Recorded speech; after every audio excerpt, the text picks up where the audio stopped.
Hola, me llamo Christy. Hoy voy a enseñarte que decir si tienes un neumático plano. Elegí decir esto porque una vez tuve una llanta plano. En el video ver que llamé a mi padre para que le ayudara. Entonces le mostré que decir la próxima vez. Primero debe ir a la gasolina.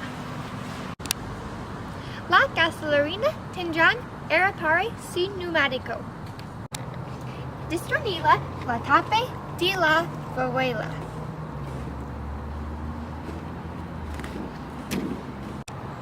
Pon el aire en su neumático.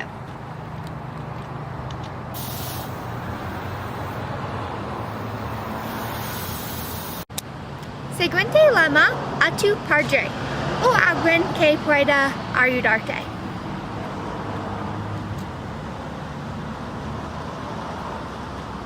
Después de que vengan y cambien su neumático, tendrá que saber cómo prepararse para la próxima vez que esto suceda. Para el futuro se puede obtener el triple A. Arregle la computadora. Enciende ordenador.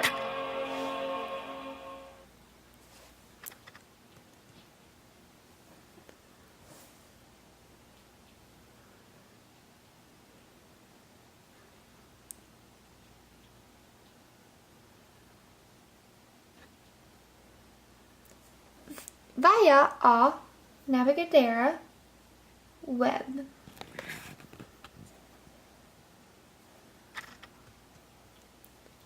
Vaya para AAA.com.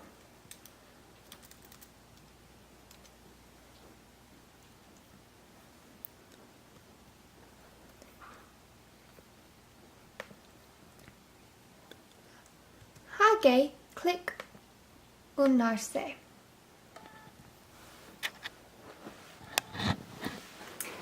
Una vez que tu registración, ahora tienes a alguien que te ayude a cambiar tu neumático. En pocos días recibirás tu tarjeta de membresía y ahora estás bien para ir.